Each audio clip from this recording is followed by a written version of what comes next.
പാണിയാലേ തുടയ്ക്കും കണ്ണുനീരെല്ലാം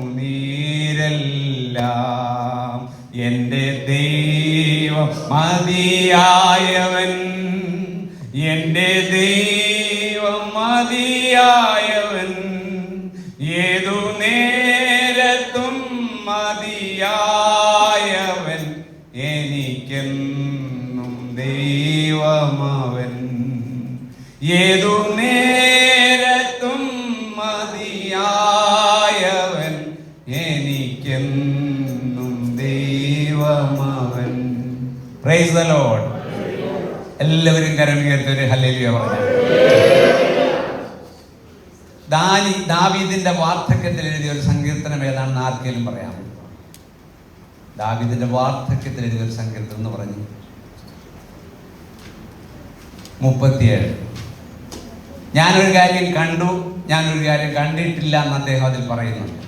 25-ാം വാക്യം 35-ാം വാക്യം. ഞാൻ ബാലനായിരുന്നു. അപ്പോഴേതാ വാർദ്ധക്യത്തിൽ എഴുതിയ സങ്കീർത്തനം ഏതാ? 37. ബാലനായിരുന്നു അന്നേരം എഴുതിയതാ.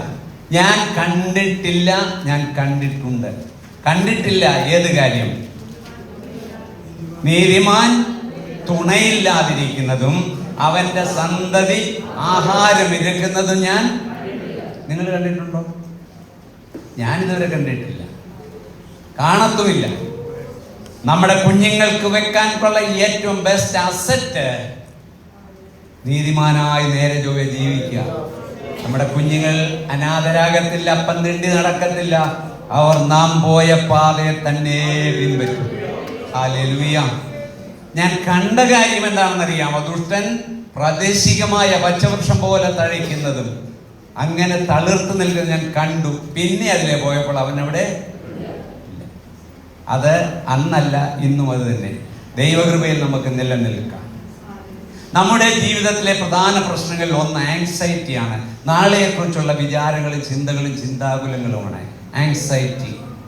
ഇങ്ങനെ പൂർവ്വനാളിൽ ഈ ഇലക്ട്രിക് എഞ്ചിനൊക്കെ വരുന്ന ലോക്കോമോട്ടീവ് സ്റ്റീം എഞ്ചിൻ ഓടിക്കൊണ്ടിരിക്കുന്ന കാലത്ത് ഒരമ്മ, ഗ്രാൻഡ് മദർ, എൻ്റെ ഈ മോളെയും കൊണ്ട് ട്രെയിനിൽ പോയി. ഓർക്കുന്നുണ്ടോ? ട്രെയിനിൽ പോയത് ഓർക്കുന്നു? അവൾ ഓർക്കുന്നില്ല. ഗ്രാൻഡ് മദറിന്റെ കൂടെ ഇവള് തുള്ളിച്ചാടി ട്രെയിനിന്റെ അകത്ത് ആദ്യത്തെ യാത്രയാണ്. ഈ ട്രെയിൻ അങ്ങനെ പാഞ്ഞു പോവുകയാണ്. അപ്പൊ ഈ ഇടത്ത് സൈഡിൽ കൂടെ അങ്ങോട്ട് നോക്കിയപ്പോൾ മലകളെല്ലാം ഇങ്ങോട്ട് ഓടി വരുന്നു, വലത്ത് സൈഡിൽ ഓടി അതുപോലെ മലകളും മരങ്ങളെല്ലാം ഇങ്ങോട്ട് ഓടുന്നു. ഇവിടെ സന്തോഷിച്ച് എൻജോയ് ചെയ്ത് അങ്ങ് നോക്കിയപ്പോൾ ഒരൊറ്റ കരച്ചിൽ കുറെ കഴിഞ്ഞു. ഉമ്മച്ചിയെ, നമ്മുടെ വണ്ടി, നമ്മുടെ ട്രെയിൻ മലയിൽ ഇടിക്കാൻ പോകുന്നത്, നമ്മൾ മരിക്കാൻ പോവാണെന്ന് പറഞ്ഞു. കരഞ്ഞു. അമ്മച്ചി ഇനി ചേർത്ത് പിടിച്ചു. എല്ലാം ഓർക്കുന്നുണ്ടോ? അവൾ ഓർക്കുന്നില്ല. നമ്മുടെ ട്രെയിൻ ഈ മലയിൽ ചെന്നിടിക്കാം. മോളെ നീ എന്തോ പറയുന്നത്? ഞാൻ ഇതിലേ നോക്കിയപ്പോൾ അവിടെ മലയാ, ഇവിടെ നോക്കിയപ്പോഴും അവിടെ മലയാ. നമ്മുടെ ട്രെയിൻ ഇങ്ങനെ പോവുക, എന്തോ ചെയ്യും, അതായത് ചെന്ന് ഇടിക്കാൻ പോവുക. അത്രേ ഉള്ളൂ. മോളിഞ്ഞ് വരാൻ പറയാം. അമ്മച്ചി കെട്ടിപ്പിടിച്ചു. ഇവിടെ ശ്വാസം പിടിച്ച് അമ്മച്ചിയുടെ നെഞ്ചി ചാരിയിരുന്നു. കുറച്ച് കഴിഞ്ഞപ്പം ട്രെയിൻ നേരെ മലയുടെ നേരെ തന്നെ പോയി. ഒരു കുഴപ്പവും സംഭവിച്ചില്ല. അതെന്താ? അതിന്റെ കാര്യം എന്താ? അവിടെ ഒരു ടണൽ ഉണ്ടായിരുന്നു. ടണൽ. ഇവൾ ജനിക്കുന്നതിന് മുമ്പേ അവൾക്ക് സഞ്ചരിക്കുവാനുള്ള ടണൽ അവിടെ ഉണ്ടാക്കിയിരുന്നു. ഇത് ഈ അമ്മച്ചിക്ക് അറിയാമായിരുന്നത് കൊണ്ട് അമ്മച്ചിക്ക് ഒരു പേടിയും വന്നില്ല, വെപ്രാളവും വന്നില്ല. ഇവളത് അറിയാഞ്ഞത് കൊണ്ട് ഇവള് പേടിച്ചു. നാളെ ഒരു ദിവസം അതേ റൂട്ടിൽ അവൾ യാത്ര ചെയ്താൽ പേടിക്കുമോ? വിശ്വാസികളെ, നമ്മുടെ ജീവിതയാത്രയിൽ എത്രയെത്ര പ്രാവശ്യം നമുക്ക് പോക്കുവഴികൾ ദൈവം ഒരുക്കി. നമ്മൾ ജനിക്കുന്നതിന് മുമ്പേ നമുക്ക് വേണ്ടി കരുതിയിട്ടുള്ള കരുതലുകൾ നമ്മൾ അറിഞ്ഞവരാണ്. നാളെ വരുന്ന വിഷയങ്ങളുടെ നടുവിൽ അതിന്റെ നടുവിലൂടെ നമുക്ക് ഉണങ്ങിയ നിലമൊരുക്കി ടണലുകളിലൂടെ എന്ന പോലെ നമ്മളെ കൊണ്ടുപോകാൻ ദൈവം പ്രാപ്തനാണ്. അതുകൊണ്ട് യേശു പറഞ്ഞു, നാളെയെ കുറിച്ച് വിചാരപ്പെടരുത്. പൗലോസ് ലേഖനത്തിൽ ഇങ്ങനെ പറഞ്ഞു, ഒന്നിനെ കുറിച്ചും. അത്രേ ഉള്ളൂ. നാളെ കുറിച്ചും വിചാരപ്പെടരുത്, ഒന്നിനെ കുറിച്ച്. അപ്പൊ നിർവിചാരികളായിട്ട് ഇങ്ങനെ അങ്ങ് നടക്കാം. നോ, നിർവിചാരികളായി നടക്കാനല്ല. സകല ചിന്താകുലങ്ങളും യേശുവിന്റെ മേൽ ഇടണം. അപ്പോഴേ നമുക്ക് റിലാക്സേഷൻ ലഭിക്കുകയുള്ളൂ. അപ്പോഴേ നമ്മുടെ ഭാരം മാറുകയുള്ളൂ. ഒരു ദൈവദാസൻ സഭയെ പ്രസംഗിക്കുകയായിരുന്നു. നല്ല ജിമ്മിൽ പോകുന്ന ഒരു കട്ടയാൻ പയ്യനുണ്ടായിരുന്നു. ഈ ജിമ്മിൽ പോകുന്നവരെ നിങ്ങൾ കണ്ടിട്ടുണ്ട്. അവര് ഷർട്ട് ഇടത്തില്ല, ബ്ലൗസ് പോലെ ടൈറ്റായിട്ട് ഒരു ബനിയൻ ഇടും. എന്നിട്ട് ഇങ്ങനെ ഈ തേങ്ങ, പൊതിച്ച തേങ്ങ ഒരെണ്ണം ഇവിടെയും ഒരു തേങ്ങ ഇവിടെയും വെച്ച് ഒരാൾ നടന്ന് എങ്ങനെ ഇരിക്കും. അല്ലെ നിങ്ങൾ കണ്ടോ? ഈ തിരുവല്ല SCS ജംഗ്ഷനിലൊക്കെ ഇരിക്കുമ്പോൾ കാണും ഇങ്ങനെ തേങ്ങ കക്ഷത്തിൽ നടന്നു. അവിടെ ജിമ്മിൽ പോകുന്ന ചെറുപ്പക്കാരനുണ്ടായിരുന്നു. അവനെ വിളിച്ചു, മോനെ ഇനി വരാൻ പറഞ്ഞു. അവൻ വിശ്വാസിയാണ് കേട്ടോ. അവനിവിടെ വന്നു, മോനെ ഈ ഒരു ഗ്ലാസ് വെള്ളം ഞാൻ പ്രസംഗിച്ച് തീരുന്ന നമ്മൾ ഇങ്ങനെ പിടിക്കാമോ എന്ന് ചോദിച്ചു. അവൻ പറഞ്ഞു ഒരു കുഴപ്പമില്ല, 100 ml വെള്ളം ഒരു വർഷം. പാസ്റ്റർ പ്രസംഗിച്ചോ, പാസ്റ്റർ തീർന്നാലും ഞാൻ വെക്കത്തില്ല. കൊടുത്തു, അവൻ ഇങ്ങനെ പിടിച്ചിരിക്കുക വെള്ളം. പാസ്റ്റർ 5 മിനിറ്റ് പ്രസംഗിച്ച് നോക്കി, ഒരു കുഴപ്പമില്ല. 10 മിനിറ്റ് പ്രസംഗം നീണ്ടു, കുഴപ്പമില്ല. 15 മിനിറ്റ് കഴിഞ്ഞപ്പോൾ എന്തൊക്കെയോ ഒരു ചെറിയ ബുദ്ധിമുട്ട്. അത് കഴിഞ്ഞ് 20 മിനിറ്റ് ആയപ്പോൾ കൈ താണു. പാസ്റ്ററെ, വെള്ളം ഞാനിവിടെ വെക്കുക, അല്ലെ താഴെ പോകും. അതെന്താ ജാം? എന്തോ പറ്റി? ജിമ്മിലെ ആളല്ലേ. ജിമ്മിലെ ആളായാലും ശരി, ഫയൽമാൻ ആയാലും ശരി, 100 ml വെള്ളം ഇങ്ങനൊന്ന് പിടിക്കാൻ ആരോഗ്യമില്ലെന്ന്. അങ്ങനെ ദുർബലരായ നാം നമ്മുടെ ജീവിതഭാരമെല്ലാം കൂടെ ചുമക്കാൻ ഒക്കുമോ? നാം നമ്മുടെ ചിന്താഗതികളെ കൂടെ ചുമക്കാൻ വഹിക്കാൻ ഒക്കുമോ? നമ്മെ നിർമ്മിച്ചവന് നമ്മുടെ സകല വീക്ക്നെസ്സുകളും അറിയാവുന്നതുകൊണ്ട് യഹോവയായ ദൈവം പറഞ്ഞു, നിന്റെ ഭാരം യഹോവയുടെ മേൽ, അവൻ നിന്നെ, ബാക്കി പറഞ്ഞേ, ഒരു നാളും. ആമേൻ. പത്രോസ് എനിക്കെന്ത് കിട്ടും, എനിക്കെന്ത്, ഓരോ അയലയും പിന്നെ എന്തോ നെമ്മീനൊക്കെ കൈ പിടിച്ച് ഇതിനെന്തോ കിട്ടും, ഇതിനെന്തോ ഒരു ശീലമുണ്ട്. അതുകൊണ്ട് യേശുവിന്റെ പുറകെ വന്നപ്പോൾ ഞങ്ങൾക്ക് എന്തോ കിട്ടുമെന്നാണ് ചോദിച്ചത്. ഞങ്ങൾക്ക് എന്തോ വളർച്ച വന്ന്, ആത്മീക മച്യൂരിറ്റി വന്നു കഴിഞ്ഞപ്പോൾ ലേഖനം എഴുതി, യേശു നിങ്ങൾക്കായി കരുതുന്നതാകയാൽ നിങ്ങളുടെ, ആമേൻ. അതുകൊണ്ട് ഈ ഇരിക്കുന്ന ഒരൊറ്റ വിശ്വാസിയും ഒന്നിനെ കുറിച്ചും വിചാരപ്പെടരുത്, നാളെയെ കുറിച്ചും വിചാരപ്പെടരുത്. നമ്മുടെ ചിന്തകളെല്ലാം കർത്താവിൽ ഏൽപ്പിച്ചു. ഇവിടെ നാം വായിച്ചതായ വചനഭാഗത്ത് യേശുക്രിസ്തുവിന്റെ ഉയർത്തെഴുന്നേൽപ്പിനെ തടയുവാൻ പ്രപഞ്ചത്തിലെ ഒരു ശക്തിക്കും സാധ്യമായിരുന്നില്ല. നാം ഇന്ന് ധ്യാനിക്കാൻ പോകുന്ന മെസ്സേജ് ഉയർത്തെഴുന്നേറ്റ് യേശു, മടങ്ങി വരുന്ന യേശു. ഇതാണ് ചിന്താവിഷയം. ഉയർത്തെഴുന്നേറ്റ് യേശു, മടങ്ങി വരുന്ന യേശു. ഈ പ്രപഞ്ചത്തിൽ മരണം എന്നൊരു വാക്ക് ആദ്യം കേൾക്കുന്ന ഉൽപ്പത്തി 2-ാം അധ്യായത്തിലാണ്. ഈ നന്മതിന്മകളുടെ അറിവിന്റെ വൃക്ഷഫലം തിന്നരുത്, തിന്നുന്ന നാളിൽ, അതാണ് ആദ്യമായിട്ട് മരണം എന്നൊരു വാക്ക് നാം കാണുന്നത്. ദൈവജനമേ, അന്ന് തൊട്ട് തലമുറകളായി മരണം ഭൂമിയിൽ വാണുകൊണ്ടിരിക്കുകയായിരുന്നു. ആദമാണ് മരണത്തിന്റെ തോളിൽ കൈയിട്ട് ഏകമനുഷ്യനാൽ പാപവും പാപത്താൽ മരണവും ലോകത്തിൽ കടന്നു. ആദമാണ് മരണത്തെ ലോകത്തിലേക്ക് കൊണ്ടുവന്നത്. അന്ന് തൊട്ട് തലമുറകൾ മരിച്ചു മാറിക്കൊണ്ടിരുന്നു. ഈ ചർച്ചിൽ നിങ്ങളോടൊത്ത് ആരാധിച്ച പല പ്രിയപ്പെട്ടവരും മരണം വഴി ലോകം വിട്ടു പോയിട്ടുണ്ട്. സാരമില്ല, മുമ്പേ പാടിയ പാട്ടിലോട്ട് കാണുന്ന നമ്മെ വിട്ടുപിരിഞ്ഞ സകല ഭക്തന്മാരെയും യേശുവിനോടൊപ്പം നമ്മൾ ഒരിക്കൽ കാണും. ഈ മരണം എന്ന പ്രതിഭാസത്തിന്, ആ ഒരു പ്രശ്നത്തിന് പരിഹാരം വരുത്തിയ ഒരേ ഒരുവൻ യേശുവാണ്. പഴയ നിയമത്തിലും പുതിയ നിയമത്തിലും മരിച്ചവർ ഉയർത്തെഴുന്നേറ്റ സംഭവങ്ങൾ കാണുവാൻ കഴിയും. നമ്മൾ പുതിയ നിയമത്തിൽ യേശു ഉയർപ്പിച്ച 2-3 കേസുകൾ ഒരുമിച്ച് ചിന്തിക്കുവാൻ പോവുകയാണ്. യേശു ഉയർപ്പിച്ച 2-3 കേസുകൾ. ഒന്ന്, യായിറോസിന്റെ മകൾ അത്യാസന നിലയിലായിരുന്നു. യായിറോസ് പള്ളി പ്രമാണിയായിരുന്നു.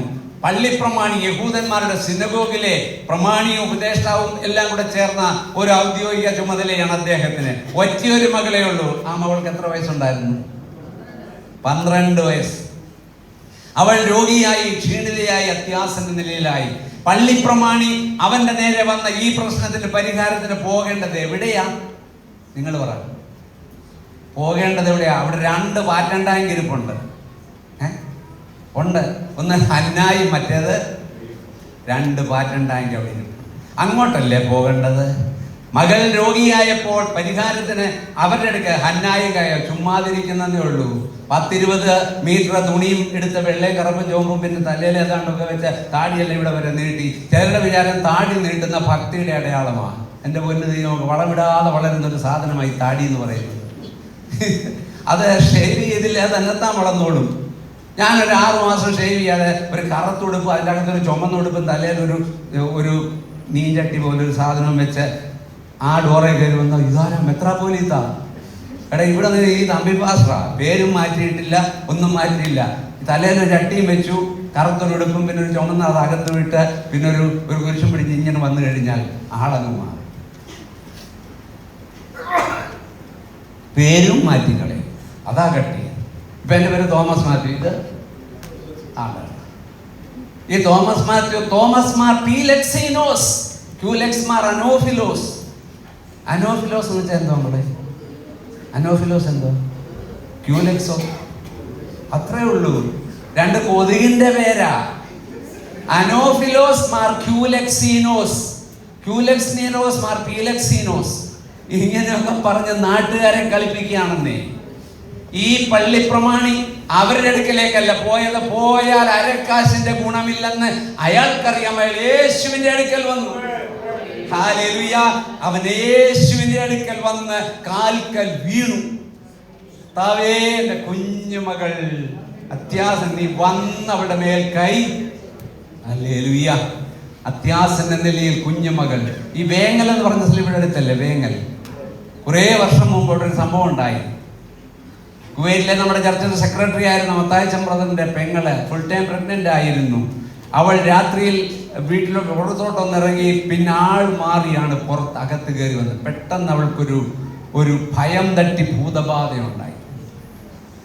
വീട്ടിൽ വന്ന ആൾക്കാരെ അപ്പനെ അമ്മക്ക് ചാടി അടിക്കുവാൻ തുടങ്ങി. ഫുൾ ടൈം പ്രഗ്നന്റ്, ബലം പ്രയോഗിച്ച് പിടിക്കാനൊക്കത്തില്ല. അവരാകെ കൂടെ പ്രതിസന്ധിയിലായി. പള്ളിയിലെ അച്ഛൻ, മർത്തോമ പള്ളിയിലെ അച്ഛൻ്റെ അടുക്കലോട്ട് ആള് വിട്ടു. അച്ചോ ഓടി വരണേ, പെങ്ങള് ഭൂതബാധയാണ്. പുള്ളി താഴെ നിന്ന് മേളിലോട്ട് 2 ചാട്ടം ചാടി. ഈ തൂവപ്പറ്റി വീശി ഹൂന്ന് വെച്ചോണ്ട് സൗമൻ കാർലോസ് കുറിയലായസൻ പറയാൻ അറിയാം. ഭൂതമെന്ന് കേട്ടപ്പോ പുള്ളി എൻ്റെ അമ്മോന്ന് വിളിച്ചു. എന്നെ കൊണ്ട് പറ്റത്തില്ല, അർദ്ധരാത്രി നിങ്ങൾ എന്തിനാ ഇങ്ങോട്ട് വന്ന്? പിന്നെ എങ്ങോട്ടാ പോകേണ്ടിയത്? തിരിച്ചു വന്നു. എന്താ പോകാൻ വഴി? KC ജോൺ പാസ്റ്ററുടെ KC സാമുവൽ വേങ്ങൽ IPC ചർച്ചിൽ ശുശ്രൂഷിച്ചുകൊണ്ടിരിക്കുകയാണ്. നേരെ മിഡ് നൈറ്റിൽ അങ്ങോട്ട് ചെന്നു. ഞങ്ങൾ ഈ ദേവദാസന്മാരുണ്ടല്ലോ, നട്ടപ്പാതിരായിട്ട് ഞങ്ങളെ വിളിച്ചാൽ ഞങ്ങൾ വരും. നിങ്ങളുടെ ഏതൊരു ജീവൽ പ്രശ്നത്തിന്റെ മുമ്പിലും പങ്കുവയ്ക്കുവാനും ധൈര്യപ്പെടുത്തുവാനും സഹായിപ്പാനും ദേവദാസന്മാരായി ഞങ്ങൾ റെഡിയാ. ആ കർത്തൃദാസൻ മിഡ് നൈറ്റിൽ പേടിച്ചില്ല, ഭൂതമെന്ന് കേട്ടോ പേടിച്ചില്ല, വന്നു. യേശുവിന്റെ നാമത്തിൽ ദുഷ്ടശക്തി വിട്ടുപോകാൻ ഒറ്റ പ്രാവശ്യം കൽപ്പിച്ചു. വിട്ടുപോയി, അവൾ സൗഖ്യമായി. അദ്ദേഹം ഇന്നും കർത്താവിന്റെ ശുശ്രൂഷ ചെയ്യും. നിങ്ങൾക്കറിയാം. ദൈവജനമേ, ഇങ്ങനെ പള്ളിയിൽ ഇരുന്നുകൊണ്ട് സൗമ്യൻ കാലോസും കുറിയലായസനും ബാറയ്ക്കുമാർക്കും പറയാൻ ഒരു ബുദ്ധിമുട്ടുമില്ല. പക്ഷേ കാര്യങ്ങൾ നേരെ വരുമ്പോൾ അതിനെ സ്പ്ലിറ്റ് ചെയ്യുവാൻ, അതിനെ അതിജീവിപ്പാൻ, പരിഹാരം ഉണ്ടാക്കാൻ പ്രയാസമാ. പക്ഷേ സാധ്യമാണ്. യേശു കൂടെയുള്ളത്. ഈ മനുഷ്യൻ യേശുവിന്റെ അടുക്കൽ വന്നു. യേശുവിനോട് കൂടെ അവന്റെ വീട്ടിലേക്ക് പോവുകയാണ്. വീട്ടിൽ ചെന്നു. അതിനു മുമ്പ് ഒരു സംഭവം നടന്നു. ഇടയ്ക്ക് ഒരു പ്രതിസന്ധി ഉണ്ടായി. ഈ യായിറോസ് അങ്ങനെ എമർജൻസി ആയിട്ട് നിൽക്കുകയാണ്. പക്ഷേ ഒരു സ്ത്രീ ഇടയ്ക്ക് കയറി വീണു. ആ 12 വർഷത്തെ പ്രശ്നമുള്ളവൾ, നീറുന്ന ജീവിതം, തല സകലതും ശൂന്യം. അവൾക്കുള്ളതെല്ലാം വിറ്റ വൈദ്യന്മാർക്ക് കൊടുത്തു. അന്ന് മാത്രമല്ല, ഞാൻ ഞെട്ടിപ്പോയടാ, അന്നും വൈദ്യന്മാർ ഇങ്ങനെ ചൂഷണം ചെയ്യുമായിരുന്നല്ലോ. ഇന്ന് നിങ്ങളൊന്ന് കയറി നോക്കിക്കേ.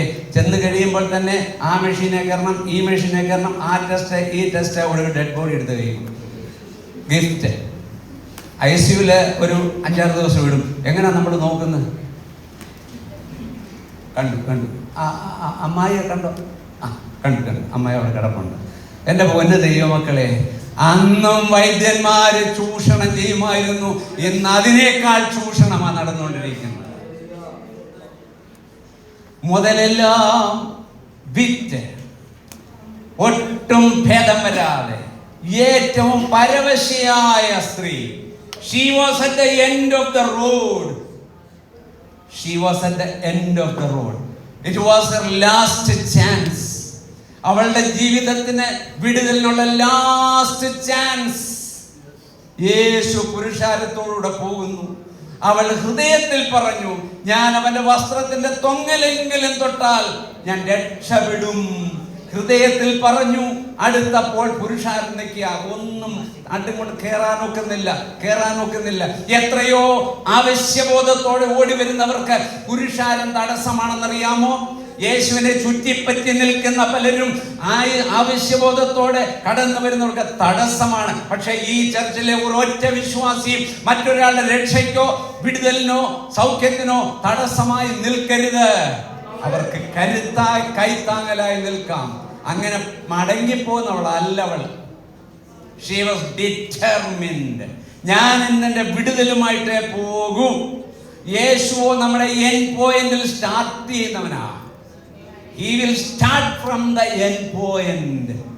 അവൾ കൈനീട്ടി കാറ്റിൽ പറന്ന വസ്ത്രത്തിന്റെ തൊങ്ങലിൽ തൊട്ടു.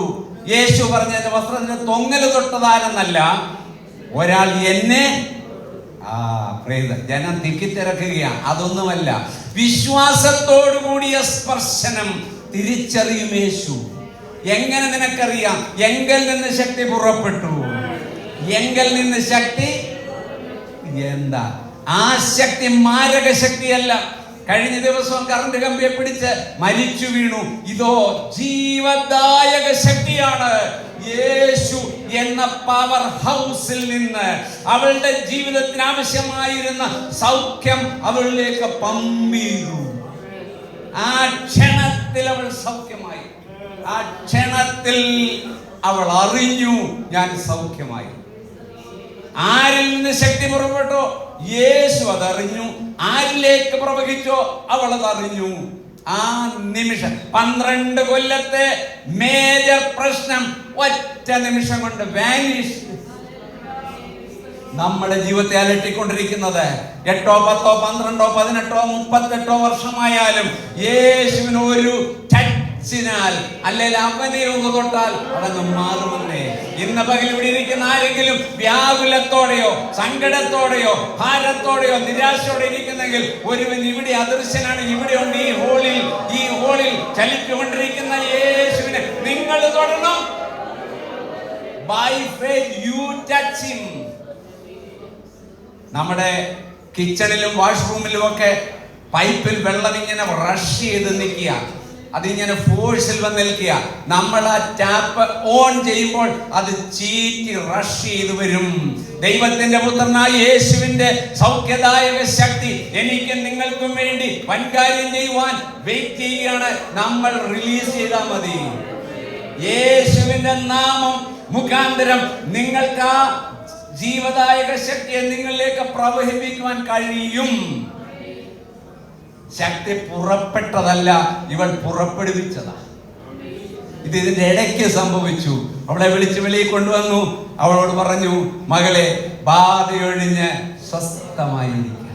അപ്പോഴത്തേക്ക് അവിടെ താമസിച്ചു. അയ്യോ, താണ്ടൊരാൾ ഓടി വരുന്നു, ദേ വരുന്നു. കഴിഞ്ഞു, എല്ലാം കഴിഞ്ഞു. ഗുരുവിനെ അസഹ്യപ്പെടുത്തേണ്ട ആവശ്യം എല്ലാം. ആര് പറഞ്ഞു തീർന്നെന്ന്? തുടങ്ങാൻ പോകുന്നേ ഉള്ളൂ. നമ്മൾ പലതും തീർന്നെന്നും കഴിഞ്ഞെന്നും ഇനി ആർക്കും ഒന്നും ചെയ്യാൻ കഴിയില്ലെന്നും വൈദ്യശാസ്ത്രമോ എയോ ബിയോ സിയോ പറഞ്ഞാലും യേശു പറഞ്ഞെങ്കിൽ മാത്രമേ വിശ്വസിക്കാവൂ. യേശു പറഞ്ഞോ കഴിഞ്ഞെന്ന്? ഓടിക്ക് തെച്ചു വന്ന ആൾ പറഞ്ഞു ബാല മരിച്ചു, ഇനി ഗുരുവിനെ. നിങ്ങൾ ആ യായിറോസിന്റെ മുഖത്തോട്ടൊന്ന് നോക്കിയേ, ഇങ്ങനെ നോക്കുക. യേശു 3 വാക്ക് പറഞ്ഞു. Fear not, only believe. ഭയപ്പെടേണ്ട, മതിയെന്നേ. ഈ യായിറോസ് യേശുക്രിസ്തുവിൽ വിശ്വാസം അർപ്പിച്ചിട്ടാണല്ലോ ഓടി വന്നത്. അവനെ ഒരു കാര്യം ഭരമേൽപ്പിച്ചിരിക്കുക അല്ലയോ? ആ കാര്യം പൂർത്തിയാക്കാൻ പ്രാപ്തനാണ് യേശു. ഇടവേളയിൽ എന്ത് സംഭവിച്ചാലും, എന്ത് നെഗറ്റീവായ കാര്യം വന്നാലും ആശയ്ക്ക് വിരോധമായി ആശയോടെ വിശ്വസിച്ചാൽ മാത്രം മതി. ഹല്ലേലൂയ. യായിറോസ് പിടച്ച് നിൽക്കുമ്പോൾ യേശു പറഞ്ഞു, ഭയപ്പെടേണ്ട, വിശ്വസിക്കാം. നീ എന്നെ ഒരു കാര്യം ഏൽപ്പിച്ചതല്ലേ, ഇനി നീ അതേക്കുറിച്ച് വിചാരപ്പെടണ്ട. ഞാൻ ഏറ്റു. കർത്താവ് ഏറ്റം നമ്മുടെ കാര്യം. വീട്ടിൽ ചെന്നു, ബാലേ എഴുന്നേൽക്ക. ബാലേ അവിടെ എഴുന്നേറ്റിങ്ങി പോരുന്നു. ഒന്നാമത്തെ ഉയർപ്പ് അത് താൽക്കാലിക ഉയർപ്പാണ്. ആ ബാല പിന്നെ കുറെ കാലം കഴിഞ്ഞ് മരിച്ചു. രണ്ടാമത്തെ കേസ് ഏതാണെന്ന് അറിയാമോ? നയീനിലെ വിധവയുടെ മകൻ. നയീൻ പട്ടണത്തിൽ ഒരു വിധവ പാർത്തുകൊണ്ടിരുന്നു. ചില വർഷങ്ങൾക്ക് മുമ്പ് ഭർത്താവ് മരിച്ചുപോയി. ഈ ഒരു മകൻ വളർന്ന് എന്നെ കരുതും പോറ്റും. ആഫാനല്ല, ആഫാൻ പല്ല് തേക്കാത്ത ഒരു പന്ന ചെറുക്കൻ 5-6 പേരെ തല്ലിക്കൊന്നേച്ച് ഇപ്പോഴും വായും പൊളിച്ച് നടപ്പുണ്ട്. അവന്റെ ആയുസ് കൈകൊണ്ട് മെയ് ചൊറിഞ്ഞിട്ടുള്ള ഒരു പന്ന ചെറുക്കനല്ല അവൻ. തീറ്റി മാത്രമേ 6 പൊറോട്ട 1/2 കിലോ പോത്തും കൊടുത്താൽ 2 മിനിറ്റ് കൊണ്ട് അവൻ അങ്ങ് ഒതുക്കും. ആ വൃത്തികെട്ടവനെ നിങ്ങൾ കണ്ടോ ഫോട്ടോ? പല്ല് തേച്ചിട്ടുള്ളവനല്ല, ജനിച്ച പിന്നെ. ഇന്നത്തെ തലമുറയിലെ ഒരു വലിയ സമൂഹം ഇതുപോലെ തിന്നാൻ മാത്രം നടക്കുന്നവന്മാരാണ്. ഇപ്പോഴത്തെ ചെറുസെറ്റ് എന്ന് പറഞ്ഞ വെട്ടികളുണ്ടല്ലോ, അക്ഷരം പഠിക്കത്തുമില്ല, തീറ്റി മാത്രം തീറ്റി, കള്ളും കുടിച്ച് ഡ്രഗും അടിച്ച് ഈ ദ്രോഹികൾ ഈ തലമുറയ്ക്ക് ശാപവും അർബുദ വ്യാധിയുമാണ്. അർബുദ വ്യാധി ഈ തലമുറയിൽ. ഈ ഇരിക്കുന്ന കുഞ്ഞുങ്ങളെ കണ്ടപ്പോൾ എൻ്റെ ഹൃദയം സന്തോഷിച്ചു. ഇന്ന് നമ്മുടെ ചർച്ചകൾ ശൂന്യമായി കൊണ്ടിരിക്കുകയാണ്. കുട്ടികളില്ല എവിടെയെങ്കിലും. ഒരു 3 പേരെ 2 പേരൊക്കെയാണ് കാണുന്നത്. പക്ഷെ ഇത്രയും കുഞ്ഞുങ്ങളെ കണ്ടല്ലോ. ഈ കുഞ്ഞുങ്ങൾ വിലയേറിയവരാ കേട്ടോ, വിലയേറിയവരാണ്. മക്കളെ, നിങ്ങളെല്ലാം വളരെ വിലപ്പെട്ടവരാണ്. നിങ്ങൾ മുട്ടൻ കീവർച്ചെന്ന ഒരു അപ്പച്ചൻ പാട്ട് എഴുതുന്ന അപ്പച്ചനെ കുറിച്ച് കേട്ടിട്ടുണ്ടല്ലോ. അദ്ദേഹം ഞങ്ങളുടെ വീട്ടിൽ കുവൈറ്റിൽ 1 മാസം ഞങ്ങളുടെ കൂടെ താമസിച്ചു. താൻ അന്നൊരു എക്സ്പീരിയൻസ്, പേഴ്സണൽ എക്സ്പീരിയൻസ് ഞങ്ങളോട് പറഞ്ഞു. അദ്ദേഹം സിലോണിൽ പാസ്റ്ററായിരുന്ന സമയത്ത് ഫെയ്ത്ത് ഹോമിൽ താമസിച്ചു. സഹോദരിമാര് മീനൊക്കെ ഉരച്ച് കഴുകുന്ന ഒരു കല്ല് അവിടെയുള്ള പനയുടെ കവിളമടലിനകത്ത് കയറ്റി വെക്കും. പിന്നെ മീൻ ഉരയ്ക്കുമ്പോൾ അതെടുക്കും. ഇങ്ങനെ ചെയ്തുകൊണ്ടിരുന്നു. ഇദ്ദേഹം കുളി കഴിഞ്ഞ് വരുമ്പോൾ സൂര്യപ്രകാശം ആ കല്ലിൽ അടിച്ചിട്ട് ഇങ്ങനെ മിനുങ്ങുന്നതായിട്ട് കണ്ടു. അദ്ദേഹം അത് കയ്യിലെടുത്ത് നോക്കി. എടാ, ഇത് എന്തൊക്കെയോ തിളക്കമൊക്കെ ഉണ്ടല്ലോ. അദ്ദേഹം വന്ന് ഇവരോട് ചോദിച്ചു, സഹോദരിമാരെ, ഞാൻ ഈ കല്ലും കൊണ്ട് കൊളംബോ വരെ ടൗണിൽ പോയി കാണിച്ചിട്ട് വരാം, കൊണ്ടുപോകോളാൻ പറഞ്ഞു. എന്തോത്തിന് ഉപയോഗിക്കാം? മീൻ ഉരയ്ക്കാൻ. അദ്ദേഹം ടൗണിൽ ചെന്ന് ഒരു രത്ന വ്യാപാരിയെ കാണിച്ചു. ഈ കല്ല് എന്തൊക്കെയോ അയാൾ നോക്കുക, ഇതിനകത്ത് 3 ഡയമണ്ട് ഉണ്ട്, 3 ഡയമണ്ട്. ഇദ്ദേഹം ആശ്ചര്യപ്പെട്ടു. ഇവിടെ വന്നു. അദ്ദേഹം പറഞ്ഞു, കൊളംബോയിൽ ക്യാപിറ്റൽ കൊണ്ട് ഇത് കൊടുക്കാമെങ്കിൽ അവർ വാങ്ങിക്കും, നല്ല പൈസ തരും. ഇദ്ദേഹം സഹോദരി പറഞ്ഞു, ഞാൻ ഈ കല്ലും കൊണ്ട് കൊളംബോ വരെ കൊണ്ടുപോകോളാൻ പറഞ്ഞു. നാളെ മീനൊന്നും ഉരയ്ക്കുന്നില്ല. അദ്ദേഹം കൊളംബോയിൽ ചെന്ന് ഡയമണ്ട് വ്യാപാരിയെ കാണിച്ചു. ഇന്നേക്ക് 75-80 കൊല്ലം മുമ്പേ ഒറ്റ ഡയമണ്ടിന്, ഒരു രത്നത്തിന് 5000 വെച്ച് 15000 രൂപ അദ്ദേഹത്തിന് കൊടുത്തു. കേട്ടോ? ആ കല്ലിൽ 3 വിലപ്പെട്ട ഡയമണ്ടുകൾ ഇരുന്നു. എന്തിനാ ഉപയോഗിച്ചത്? അയലേ മത്തി. നാം നമ്മുടെ മൂല്യം, നമ്മുടെ കുഞ്ഞുങ്ങളുടെ മൂല്യം തിരിച്ചറിയണം. ഇവർ ഇരിക്കുന്നവരാരൊക്കെയായി നാളെ മാറുമെന്ന് നമുക്കറിയത്തില്ല. പഥ്യോപദേശം കൊടുത്ത്, ബാലശിക്ഷ കൊടുത്ത്, മാതൃകാ ജീവിതം കാണിച്ചു കൊടുത്ത് കുഞ്ഞുങ്ങളെ വളർത്തണം. കളയാണ് വളരുന്നത്, കുഞ്ഞുങ്ങൾ വളർത്തപ്പെടേണ്ടതാണ്. ഹല്ലേലൂയ. ഈ കുഞ്ഞുങ്ങളെ റാഞ്ചുവാൻ 2 ജീവികളുണ്ടെന്ന്, കഴുകനും മറ്റൊന്ന് വാവലും. ഇപ്പൊ പറങ്കിപ്പഴത്തിന്റെ കാലമാണ്. ഞങ്ങളുടെയൊക്കെ ചെറുപ്പകാലത്ത് ഞങ്ങൾ പറങ്കിച്ചോട്ടിന്ന് മാറത്തില്ല. ഈ കുഞ്ഞുങ്ങൾ ഒരെണ്ണം ഒരു പറങ്ങണ്ടി ഇവർക്ക് നിങ്ങൾ കണ്ടിട്ടുണ്ടോ? അവർക്ക് ഇപ്പൊ അതിനൊന്നുമില്ല താല്പര്യം. ഏതായാലും ഈ സന്ധ്യയാകുമ്പോൾ തുടുത്ത പറങ്കിപ്പഴം ഇങ്ങനെ നിൽക്കും. അല്ല, ചുമലയും മഞ്ഞയൊക്കെ തുടുത്ത പറങ്കിപ്പഴം. രാത്രി മയങ്ങുമ്പോൾ ഒരുത്തൻ കയറി വരും. ആരും അറിയാതെ ഒരു കരിപോലെ കറുത്തൊരു സാധനം, പട്ടിയുടെ മുഖവുമായിട്ട് പുള്ളി വന്ന് ഇതേലങ്ങ് തൂങ്ങും. ആ പറങ്കിപ്പഴം കടിച്ചെടുക്കും. അത് ചപ്പി ചപ്പി ചപ്പി പല്ല് കുത്തി ഇറക്കി അതിന്റെ ഒടുവിലത്തെ തുള്ളി ജ്യൂസ് വരെ കുടിച്ചിട്ട് ഒരൊറ്റ തുപ്പ് കൊടുക്കും. രാവിലെ അന്ന് ഞങ്ങളൊക്കെ ചെന്നത്. പൊന്നു ദൈവമക്കളെ, ഇതുപോലെ ഈ തലമുറയിലെ ആയിരക്കണക്കിന് യുവതികളെയും യുവാക്കന്മാരെയും കുഞ്ഞുങ്ങളെയും പിശാചും അവന്റെ ഏജന്മാരും ചപ്പി ചപ്പി ജ്യൂസ് എടുത്തിട്ട് വേസ്റ്റ് പോലെ തുപ്പിക്കളയുകയാണ്. ഈ ഒരൊറ്റ എണ്ണത്തെ തൊടാൻ നിങ്ങൾ അനുവദിക്കുന്നു? തൊടാൻ അനുവദിക്കല്ലേ. റംബുട്ടാൻ പഴുത്ത് കഴിയുമ്പോൾ തമിഴന്മാർ വരും. എങ്ങനെയാ അത് സംരക്ഷിക്കുന്നത്? നിങ്ങൾ കണ്ടിട്ടില്ലേ? എങ്ങനെയാ സംരക്ഷിക്കുന്നത്? മൊത്തം വലയിട്ട് അടിയിൽ മരത്തോടെ അത് കെട്ടും. നമ്മുടെ കുഞ്ഞുങ്ങൾക്ക് പ്രാർത്ഥനയുടെ വലിയ ചുറ്റുമതിലിൽ അവർക്ക് നിങ്ങൾ ചതിക്കുഴികളെ കുറിച്ച് ബോധവൽക്കരണം കൊടുത്ത് വീട്ടിൽ നല്ല കൃപയോടെ വളർത്തി ഒരെണ്ണത്തെ തൊടത്തില്ല. ലോകത്തിന്റെ ഏത് കോണിൽ വേണേൽ പോകട്ടെ, ശത്രുവിന് തൊടാൻ പറ്റത്തില്ല. ഞാൻ ആ ഭാഗം വിടുന്നു. ഈ നൈനിലെ വിധവ വാവിട്ട് കരഞ്ഞലച്ച് തല്ലി വരികയാണ്. അവിടൊക്കെ ഇസ്രായേൽ പ്രദേശങ്ങളിൽ ഒരു 12 മണിക്കൂറിൽ ബോഡി അടക്കം ചെയ്യും. ഈ അമ്മ കരഞ്ഞ് വരികയാണ്. അമ്മയെ കരയണ്ട, അമ്മയെ കരയണ്ട. എത്ര പേര് പറഞ്ഞു കാണും. നൈൻ പട്ടണത്തിന്റെ ഉള്ളിൽ നിന്ന് പുറത്തേക്ക് ഒരു റാലി പോലെ വരുന്നു. മുമ്പിൽ ഒരു ഡെഡ് ബോഡി. ഇവിടുന്ന് പട്ടണത്തിന്റെ ഉള്ളിലേക്ക് ഒരാൾ വരുന്നു, കൂടെ ഒരു പുരുഷാരം. നോക്കി ആരെങ്ങ് നമുക്ക് അവിടെ ഇരുന്ന് വാ സോണി പാം. സോണി റെഡിയാ. നൈൻ പട്ടണത്തിന്റെ ഉള്ളിൽ നിന്ന് വിലാപയാത്ര ഇങ്ങോട്ട് വരുന്നു. അതിന്റെ മുമ്പിൽ ഒരു ശവപ്പെട്ടി, ശവമഞ്ചം. ഇവിടെ നിന്ന് സാക്ഷാൽ ജീവനും പുനരുത്ഥാനവുമായവൻ, ജീവൻ കൊടുക്കുവാൻ പ്രാപ്തനായ കരുത്തനായവൻ, പരമാധികാരിയായവൻ, ജീവന്റെ മേലും മരണത്തിന്റെ മേലും സാത്താന്റെ മേലും പ്രപഞ്ച ശക്തികളുടെ മേലും മുഴുവന്റെ മേലും സകല ഭൂരാജാക്കന്മാരുടെ മേലും അധികാരമുള്ളവൻ, അവൻ ഇവിടെ അങ്ങോട്ട് വരികയാണ്. ഇവർ തമ്മിൽ കൂട്ടിമുട്ടി. ഇവർ തമ്മിൽ ആര് വഴിമാറും? ഞാൻ 31 കൊല്ലം ഗൾഫിലുണ്ടായിരുന്നു. ഞാൻ വണ്ടി ഓടിച്ചോണ്ട് അങ്ങോട്ട് പോകുമ്പോൾ ഒരറബി കുവൈറ്റ് 00 തലയെ വെച്ചോണ്ട് ഇങ്ങോട്ട് അവന്റെ കാഡിലാക്ക് ഓടിച്ചു വരിക. നിങ്ങൾക്ക് മനസ്സിലായി 00? ഗൾഫിലുള്ളവർക്കറിയാം 00. അത് വെച്ച് പുള്ളി ഇങ്ങോട്ട് ഓടിച്ചു വരുമ്പം ഇടുക്ക് വഴിയാണെങ്കിൽ ആരെങ്കിലും ഒരാൾ പുറകോട്ട് വണ്ടി എടുത്തെങ്കിൽ നടക്കും. അറബി പുറകോട്ട് പോകുമ്പോൾ ഞാൻ പുറകോട്ട് പോകുമ്പോൾ അല്ലാതെ ഒരു മാർഗവുമില്ല, അവൻ പോകത്തില്ല. ഇവിടെ യേശു പുറകോട്ട് പോകുമോ, മരണം പുറകോട്ട് പോകുമോ?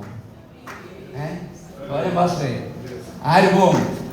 യേശു മാറത്തില്ല, മരണം വഴി മാറും. മരണം വഴി മാറും. മകളെ കരയണ്ട, കാരണം നിന്റെ കരച്ചിലിന്റെ കാരണം ഞാൻ പരിഹരിക്കാൻ പോവുകയാണ്. ഇന്ന് രാവിലെ ദൈവത്തിന്റെ പുത്രനായ യേശുവിന്റെ ശബ്ദം, മകനെ മകളെ നീ കരയേണ്ട, ഞാൻ അതിന്റെ കാരണം പരിഹരിക്കും. ഇന്നലെ കരയേണ്ട എന്ന് പറഞ്ഞവര് അവരുടെ അശക്തരാണ്, മനുഷ്യരാ. ഈ നിൽക്കുന്നതോ സാക്ഷാൽ ദൈവമാണ്. മഞ്ചം തൊട്ടു നിർത്തി. യൗവനക്കാര, ബാല്യക്കാരാ, ബാല്യ എഴുന്നേൽക്ക. അതേ ആൾ പറഞ്ഞു, ബാല്യക്കാര, young man rise up, children this is your day. നിങ്ങൾ യുവതികൾ, യുവാക്കന്മാർ, കുഞ്ഞുങ്ങൾ, നിങ്ങൾ എഴുന്നേൽക്കണം. ഈ ദേശത്തെ യേശുവിന്റെ സാക്ഷികളായി നിങ്ങൾ എഴുന്നേൽക്കണം. ഈ വേങ്ങലോ, ഈ സ്ഥലമേതാ? മേപ്രാലോ, ഈ ജംഗ്ഷനിൽ നിങ്ങൾ തമ്പറടിച്ചു പോയി അന്തസ്സായിട്ട് നിന്ന ജംഗ്ഷനെ കീഴടക്കണം. നിങ്ങൾ സാക്ഷ്യം പറയണം, നിങ്ങൾ പാടണം, പ്രസംഗിക്കണം. ഈ ദേശത്തെ ദൈവം നിങ്ങൾക്ക് കീഴടക്കി തരും. ഈ സ്ത്രീ ഈ ഒരൊറ്റ മകനിൽ പ്രതീക്ഷ വെച്ച് കാത്തിരിക്കുകയാണ്. മാതാപിതാക്കളുടെ പ്രതീക്ഷ, കുഞ്ഞുങ്ങൾ. എൻ്റെ ത്വക്ക് ചുളുങ്ങുമ്പോൾ, ബലഹീനമാകുമ്പോൾ എൻ്റെ കുഞ്ഞുങ്ങൾ എന്നെ നോക്കും, സംരക്ഷിക്കും. അതൊക്കെ സ്വപ്നമായി മാറിക്കൊണ്ടിരിക്കും. ഞാൻ പറയണോ? വേണ്ടല്ലോ, നിങ്ങൾ പത്രം വായിക്കുന്നല്ലേ. അപ്പച്ചി നല്ല തണുപ്പുള്ള കാറ്റ് ഈ മരത്തിൻ്റെ ചോട്ടിൽ കിട്ടുമെന്ന് പറഞ്ഞ് അവിടെ കൊണ്ടിട്ട് ഇവൻ്റെ പമ്പളയും കൂടെ പോവുക. അപ്പച്ചനും അമ്മച്ചിയും വൈകുന്നേരമായി രാത്രിയായിട്ട് കാറ്റ് കൊണ്ടോണ്ടിരിക്കുക. ഇവനെ കാണുന്നില്ല, അവനവൻ്റെ പാട്ടിന് പോയെന്നേ. പിന്നെ ഇവരെവിടെയൊക്കെയോ കൊണ്ട് താമസിപ്പിക്കുന്നു. ഒരു വല്ലാത്ത കാലഘട്ടം. അവരുടെ യൗവനത്തിൽ കഷ്ടപ്പെട്ട് കഠിനാധ്വാനം ചെയ്തു. ഉണ്ണാതെയും ഉടുക്കാതെയും കഷ്ടപ്പെട്ട് മക്കളെ വളർത്തിയ മാതാപിതാക്കളെ കരയിപ്പിക്കരുതെന്ന് മാത്രമേ എനിക്ക് പറയാനുള്ളൂ. ഈ അമ്മ ഈ മകനിൽ ആശ വെച്ചു, അവനും പോയി. മർത്തോമായിലെ ഒരു ഉപദേശം ഉണ്ടായിരുന്നു ഒരിടത്ത്. അവിടെ നമുക്ക് എല്ലാം ഉണ്ട്, ലേഡീസ് മിനിസ്ട്രി, പിന്നെ സോദരി സമാജം, ഇങ്ങനെയൊക്കെ ഉള്ളതുപോലെ അവിടെ വിധവമാരുടെ ഒരു കൂട്ടായ്മ ഉണ്ടായിരുന്നു, വിധവമാരുടെ കൂട്ടായ്മ.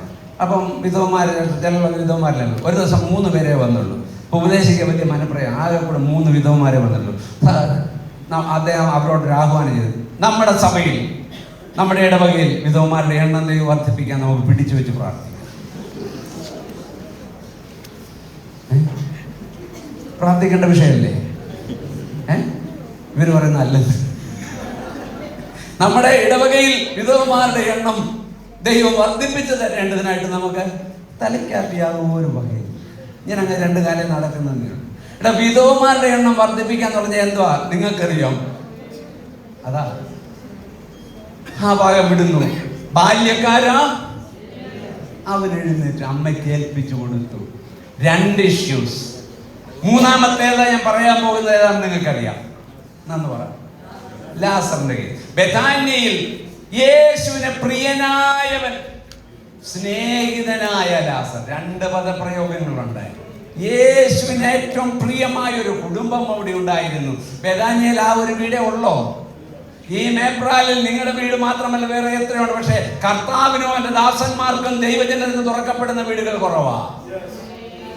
ആ വീട് 24 മണിക്കൂറും യേശുവിന് തുറന്നിട്ടിരുന്നു. Glory, hallelujah. അവർ യേശുവിന് ആഹാരം കൊടുത്തു, ശുശ്രൂഷിച്ചു. മാർത്തയും മറിയയും 2 സഹോദരിമാർ അവിടെ ഉണ്ടായിരുന്നു. മറിയ യേശുവിന്റെ കാൽക്കലിരുന്ന് തിരുവെഴുത്തുകളെ പ്രാപിച്ചു. മാർത്തയോ അടുക്കളയിൽ ശുശ്രൂഷിച്ചു. ഇതിലാരാ ബെറ്റർ? ഇവരോടാ ചോദിക്കുന്നത്. നിങ്ങൾ പറയല്ലേ, ഇവരെന്നാ പറയുന്നത്? ഈ 2 കൂട്ടരിൽ മറിയയുടെ കൂടാണോ നിങ്ങൾ മാർത്തയുടെ കൂടാണോ? എന്തെങ്കിലും ഒന്ന് പറ.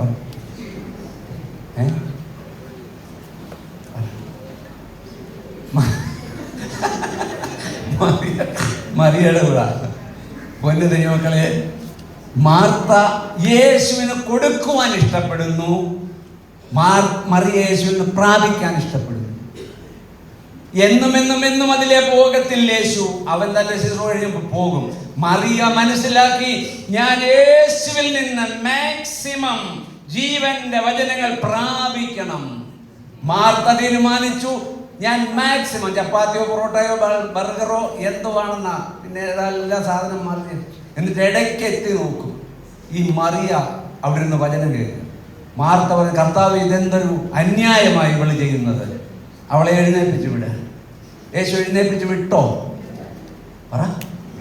ഇല്ല. യേശു മാർത്തയോട് പറഞ്ഞു, മാർത്തേ മാർത്തേ, നീ വിചാരപ്പെട്ടും ഒന്ന് മതി. ഒരാൾ പറഞ്ഞു 1 കൂട്ടാൻ മതി എന്നാ യേശു പറഞ്ഞത്. വെളിവില്ല, പിന്നെ എന്തോ എടുക്കാൻ? 1 കൂട്ടാന്റെ കാര്യമല്ല യേശു പറഞ്ഞു. മറിയ നല്ല അംശം. നമ്മിൽ മാർത്തയും മറിയയും 2 പേരും നമ്മിലുണ്ടായിരിക്കണം. യേശുവിൽ നിന്ന് പ്രാപിക്കണം, യേശുവിന് നൽകണം.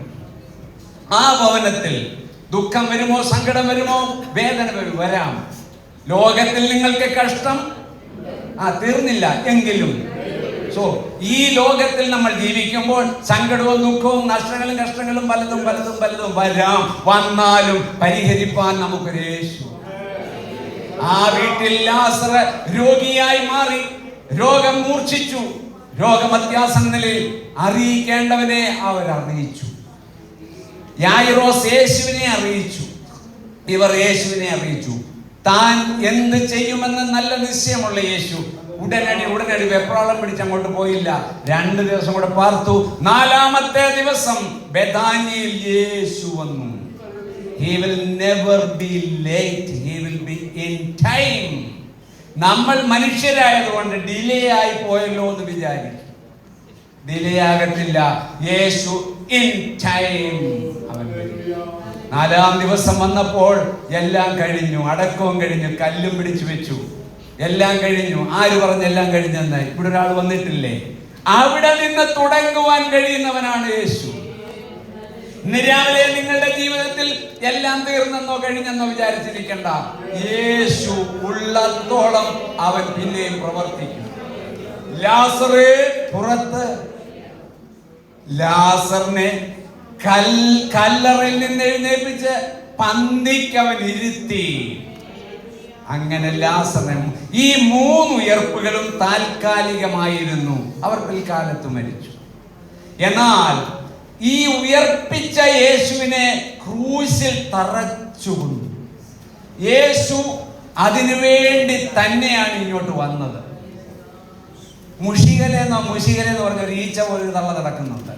അവൾ ഒരിക്കൽ പറഞ്ഞത്, മൈക്കിൽ കൂടെ പറഞ്ഞത്, നിങ്ങളുടെ കർത്താവ് നടത്തി സഹായനായിട്ട് 2 കൈയും മലർത്തി കുത്തും കൊണ്ട് തല്ലും കൊണ്ട് വേണ്ട കിടക്കുന്നു. തന്നെ ഒന്ന് ഇറങ്ങി വരാൻ പോലും കഴിഞ്ഞില്ല. നിങ്ങളുടെ കർത്താവ് ആരാ പറഞ്ഞ? മുഷികല. ആ ഈച്ചക്കറിയാമോ ഇതാരാണെന്നറിയാം? അവൻ ക്രൂശിൽ ചാടി ഇറങ്ങാൻ വന്നവനല്ല, ക്രൂശിൽ മരിക്കുവാൻ, പ്രതിമരണമായി, പ്രായശ്ചിത്ത മരണമായി, എന്റെ നിങ്ങളുടെയും മാനവകുലത്തിന്റെ മുഴുവന്റെയും വിമോചനത്തിനും വീണ്ടെടുപ്പിനും വേണ്ടി തന്റെ ജീവനെ മുമ്പേ കേട്ടല്ലോ. നല്ല ഇടയൻ ആടുകൾക്ക് വേണ്ടി. ആമേൻ. അതിനുവേണ്ടി തന്നെയാണ് അവൻ ഇറങ്ങി വന്നത്. അവൻ ക്രൂശിൽ മരിച്ചു, അടക്കപ്പെട്ടു. തീർന്നില്ല. ബാക്കി എല്ലാവരും അവിടെയും ഇവിടെ മരിക്കുന്നു, അടക്കപ്പെടുന്നു. പക്ഷേ ഇവിടെ വ്യത്യാസമുണ്ട്. യേശു ക്രൂശിൽ മരിച്ചു, അടക്കപ്പെട്ടു. നമ്മൾ വായിച്ച വാക്യം അവിടെയാണ് വരുന്നത്. കല്ലറയ്ക്കുള്ളിൽ യേശു കല്ല് വെച്ചടച്ചു, മുദ്ര വെച്ചു. എല്ലാം കഴിഞ്ഞല്ലേ? തുടങ്ങാൻ പോകുന്നേ ഉള്ളൂ. ദൈവജനമേ, ഒരിക്കൽ ഒരു സ്റ്റോറി പറയാൻ പോകാം. ട്രെയിൻ യാത്ര ചെയ്തപ്പോൾ ഒരു സ്റ്റോറി പറയാം. ഒരു വലിയ സിംഹം, നിങ്ങൾ വിശ്വസിക്കാത്തൊരു കാര്യം, ഞാനും സൂസനും കൂടെ ഒരു കൂറ്റൻ സിംഹത്തെ, അതിൻ്റെ മൂക്ക് ഞങ്ങളുടെ മൂക്കിൽ നിന്ന് 2 ഇഞ്ചിൻ്റെ അകലമേ ഉള്ളായിരുന്നു. ചത്ത സിംഹമൊന്നുമില്ല, പ്രതിമയല്ല, ഫോട്ടോ അല്ല, റിയൽ ഭയങ്കര സിംഹം. ഞങ്ങളുടെ മൂക്കും അല്ലെ ഞങ്ങളുടെ മുഖവും അതിൻ്റെ മുഖം 2 ഇഞ്ചിൻ്റെ അകലമേ ഉള്ളൂ. ഞങ്ങൾക്ക് ഒരു കുഴപ്പവും വന്നില്ല. അതെന്തായിരിക്കും?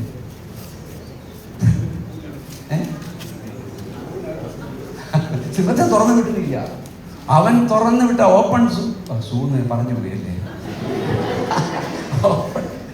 ദുബായില അവിടെ ഒരു ഓപ്പൺ സൂ ഉണ്ട്. പക്ഷേ ബുള്ളറ്റ് പ്രൂഫ് ഗ്ലാസ് ഞങ്ങളുടെ ഇടയിലുണ്ടായിരുന്നു.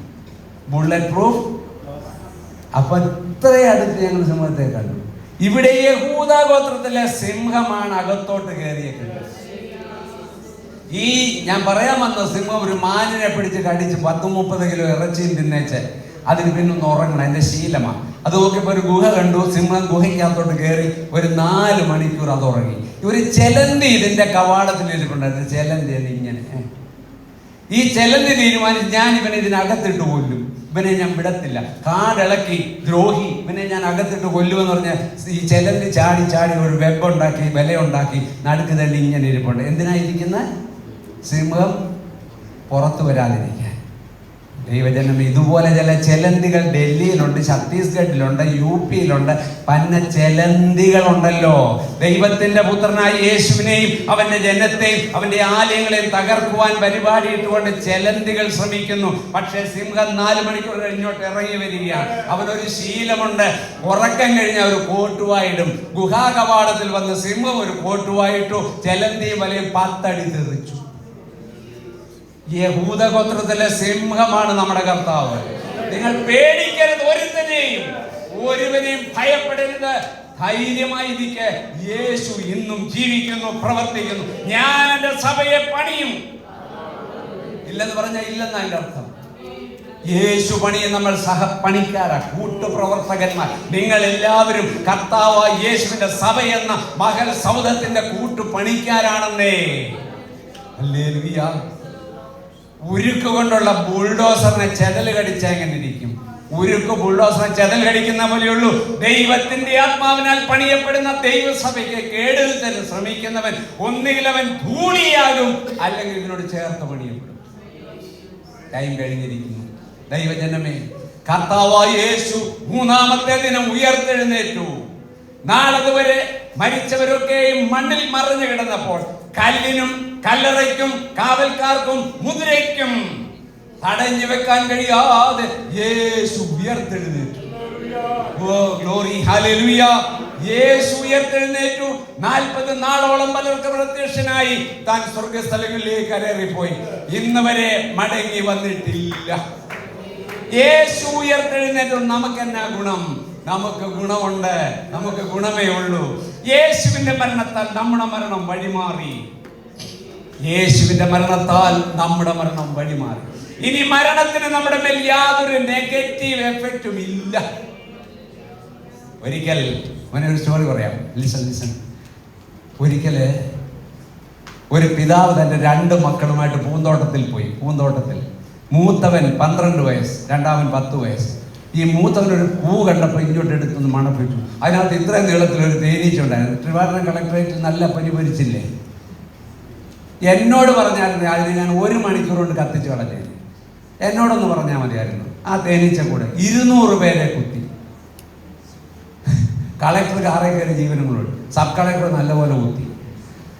ഈ തേനീച്ചയിൽ ഒരെണ്ണം പൂ മണപ്പിക്കാൻ ഡിസ്റ്റർ ഒറ്റ കുത്തു കൊടുത്ത് ചേട്ടന്റെ തോളിനിട്ട് ചേട്ടൻ പടച്ച് കിടന്ന് നിലത്ത് ഡാഡിയെന്നെ കുത്തിയെന്ന് പറയും. അതേ തേനീച്ച ഉയർന്നു പൊങ്ങി അനുജൻ ഇവിടെ നിൽക്കുന്ന അവന്റെ നേരെ തേനീച്ച വരിക. ഡാഡിയെന്നെ കുത്താൻ വരുന്നേ.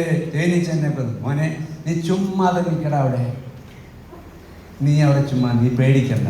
അതെന്താ പേടിക്കണ്ടാത്ത? അവൻ്റെ ചേട്ടനല്ലേ ഈ കുത്തുകൊണ്ട് പിടയ്ക്കുന്നത്. മോൻ പറ എന്താ പേടിക്കണ്ടാത്ത? മോൻ ചെറിയ ഭാഷ മോനാണോ? ഇവനെ എനിക്കറിയാം. ഈ വിദ്വാനുണ്ടല്ലോ ഒരു ചേട്ടനോടില്ലേ, ഞങ്ങള് മൈലപ്പുറയിൽ ആ ഡിസ്ട്രിക്റ്റിലുണ്ടായിരുന്ന ദേവദാസൻ. എനിക്ക് കണ്ടപ്പോഴേ തോന്നി. മോൻ പറ ഈ അതേ തേനീച്ച ഈ അനുജനെ കുത്താൻ വരുമ്പോ പേടിക്കണ്ടെന്ന് അപ്പം പറഞ്ഞു. എന്താ കാര്യം?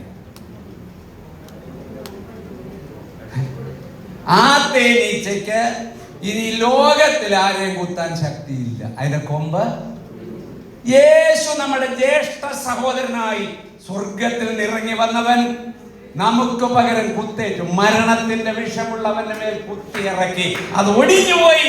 അതുകൊണ്ട് ക്രിസ്തുയേശുള്ള യാതൊരു ഭക്തന്റെ മേലും മരണത്തിന് യാതൊരു നെഗറ്റീവ് എഫക്റ്റും ഇല്ല. കരമുയർത്തണേ ഹല്ലേലൂയ പറ. പിന്നെ കൂടി വന്നാൽ നമ്മളൊന്ന് ഉറങ്ങും. ഒന്ന് ഉറങ്ങുമെന്ന് അത്രേ ഉള്ളൂ. കർത്താവ് ഉണർത്തും. നീയോ ദാനിയേലേ പോയിക്കൊള്ളുക, നീ വിശ്രമിച്ച് കാലാവസാനത്തിൽ നിന്റെ ഓഹരി പ്രാപിപ്പാൻ എഴുന്നേറ്റ്. ഇത്രയുള്ളന്നേ. മരണത്തെ നാം ഭയപ്പെടുകയില്ല. കാരണം നാം മരണം വിട്ട് ജീവനിൽ കടന്നു കഴിഞ്ഞു. കൊലോസ്യർ 3 പറയുന്നത്, നിങ്ങൾ മരിച്ച് നിങ്ങളുടെ ജീവൻ ക്രിസ്തുവിനോടുകൂടെ ദൈവത്തിൽ മറഞ്ഞിരിക്കും. നമ്മുടെ ജീവനായ ക്രിസ്തു വെളിപ്പെടുമ്പോൾ നാം അവനോടുകൂടെ. ഇതാണ് നമ്മുടെ ഭാവി പ്രത്യാശ. നാം മരിക്കയില്ല. ബേഥാന്യയിൽ വെച്ച് യേശു ഇങ്ങനെ പറഞ്ഞു, എന്നിൽ വിശ്വസിക്കുന്നവൻ ബാക്കി നന്ന് പറഞ്ഞു. ബാക്കി പറ, ഉറക്കെ പറ. ജീവിച്ചിരുന്ന് എന്നിൽ വിശ്വസിക്കുന്നവൻ ആരും ഒരു നാളും മരണം കാണുകയില്ല. അപ്പൊ ആ കാറ്റഗറിയാണ് നമ്മള്. മരണം കാണുകയില്ലെന്ന് വെച്ചാൽ അർത്ഥം മരണത്തിന്റെ യാതൊരു നെഗറ്റീവ് എഫക്റ്റും നമ്മുടെ മേലില്ല. നാം മരണനിമിഷം ഉറങ്ങുമ്പോൾ നമ്മുടെ ശരീരത്തിൽ നിന്ന് പ്യൂപ്പ പൊട്ടിച്ച് ബട്ടർഫ്ലൈ പറന്നു പോകുന്ന പോലെ ഈ മർദ്ദ ശരീരം ഇവിടെ കിടക്കും. നമ്മൾ കർത്താവിന്റെ അടുക്കലേക്ക് അത് നടക്കും. പിന്നൊരു ദിവസം കാലം തികയുമ്പോൾ കർത്താവ് ഇങ്ങ് വരും, മേഘത്തിൽ പ്രത്യക്ഷനാകും. അന്നേരം 2 സംഭവം ഇവിടെ നടക്കും. യേശു ഏത് നിമിഷവും പ്രത്യക്ഷനാകാം. 2 സംഭവങ്ങൾ. കർത്താവ് താൻ ഗംഭീരനാദത്തോടെ ദൈവത്തിന്റെ കാഹളത്തോടെ സ്വർഗത്തിൽ നിന്ന് ക്രിസ്തുവിൽ മരിച്ചവർ മാത്രം, അല്ലാതെ മരിച്ചവരെല്ലാം കൂടെ എണീക്കത്തൊന്നുമില്ല. ക്രിസ്തുവിൽ മാത്രം ഹാബേൽ മുതലുള്ള അനന്തകോടി വിശുദ്ധന്മാർ നൊടിയിടയിൽ ഉയർക്കും. ശോഭയാർന്ന സെലസ്റ്റിയൽ ഗ്ലോറിയസ് സ്വർഗീയ ശരീരത്തോടെ കോടിക്കണക്കിന് വിശുദ്ധന്മാർ ഉയർക്കും.